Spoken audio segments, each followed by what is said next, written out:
पूरे देश में लोकसभा चुनाव का बिगुल बज चुका है। इस बीच छत्तीसगढ़ में पहले फेज में बस्तर में वोटिंग होने वाली है। हमारे साथ में वरिष्ठ मंत्री और बस्तर के कद्दावर नेता केदार कश्यप जी हैं। केदार जी, जिस तरह से पहले फेज में बस्तर में वोटिंग होने वाली है, किस तरह की तैयारियां हैं और किस तरह आश्वस्त हैं आप लोग परिणाम को लेकर के?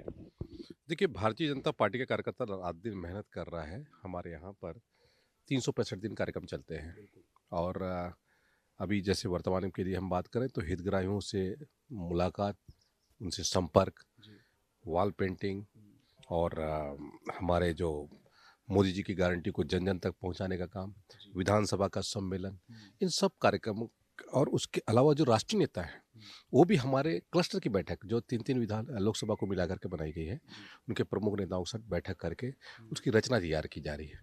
तो हम सुनियोजित तरीके से हम चुनाव लड़ते हैं और पूरे आक्रामक तरीके से चुनाव लड़ने वाले लोग हैं, कांग्रेस की तरह नहीं है। कांग्रेस तो अभी अपना नाम तक तय नहीं कर पाई और स्थिति जो इस है उनके जो पार्टी है, वो डूबती हुई नैया है और लोग एक-एक करके उस डूबती नैया से बाहर निकलना चाहते हैं। स्वयं कांग्रेस के नेता राहुल गांधी अमेठी पर के लोगों पर विश्वास नहीं जता पा रहे हैं। जबकि उनकी एक समय कहा जाता था कि अमेठी से उनका कुत्ता भी लड़ ले तो जीत जाए, लेकिन आज राहुल गांधी को वहाँ से भागना पड़ रहा है। तो ये स्थिति पूरे देश में कांग्रेस पार्टी के साथ बन गई है।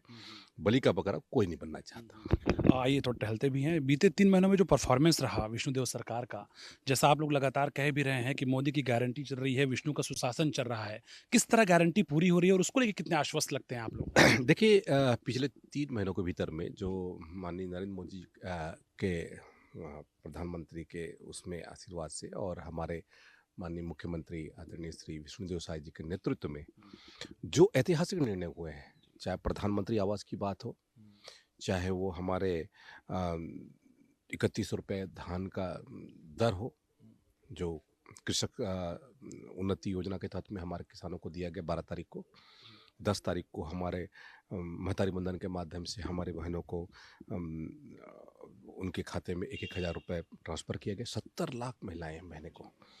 और उसी तरीके से यदि हम बात करें रामलला के दर्शन हो या फिर हमारा क्या कहते हैं धान का बोनस का मामला हो, जो हम लोगों ने 25 दिसंबर को हम लोगों ने दिया, 12 मार्च को हम लोगों ने इसकी शुरुआत की, तेंदुपत्ता का 5,500 रुपये। इन कार्यक्रम के माध्यम से जनता के साथ में जो हम लोगों ने वादा किया था, जो संकल्प किया था, उन सारे संकल्प को पूरा करने का काम हम लोगों ने एक रिकॉर्ड समय में किया है और लोगों को विश्वास है कि भारतीय जनता पार्टी एक ऐसी पार्टी है जो अब कहती है वो करती है। आप लोग संकल्प पूरा करें, लेकिन दूसरी ओर जो महादेव ऐप का मामला फिर सामने आया, पूर्व मुख्यमंत्री भूपेश बघेल आरोपी बने हैं। हालांकि भूपेश बघेल कई तरह के लगातार वार करते नजर आ रहे हैं बीजेपी पर, और इनका शब्द भी अब मैंने आपको सुनाया, जिसमें जो एक आदिवासी नेता हैं जो अब प्रत्याशी भी हैं भाजपा के, चिंतामणि महाराज, उनके बाद जिस तरह शब्दों का प्रयोग हो रहा है कि मोदी के वॉशिंग मशीन में वो तो धुल गया, ये जो शब्दावली आई है राजनीति में, क्या कहेंगे इसको लेकर? देखिए, उनकी कांग्रेस की जो चरित्र है वो किस तरीके शब्दावली को उपयोग करते हैं, ये हम ही नहीं बल्कि पूरे देश के लोग जानते हैं। जी। जहाँ तक भूपेश बघेल की बात है, जी। तो उनको हार का जो सदमा है, उनको संयम रख करके अपनी बातों को रखना चाहिए। बहुत धन्यवाद। तो बिल्कुल केदार कश्यप का ये दावा है, जिस तरह से छत्तीसगढ़ में विष्णुदेव सरकार काम कर रही है, और ख़ास तौर पे कांग्रेस को लेकर उनका मानना है कि कांग्रेस ख़ास तौर पे जनजातीय समाज को निशाना बनाती है और इसीलिए इस तरह की शब्दावली जो है लगातार सामने आ रही है। कैमरा पर्सन विश्व प्रकाश पुरेना के साथ योगेश मिश्रा, सुदर्शन न्यूज़, रायपुर, छत्तीसगढ़।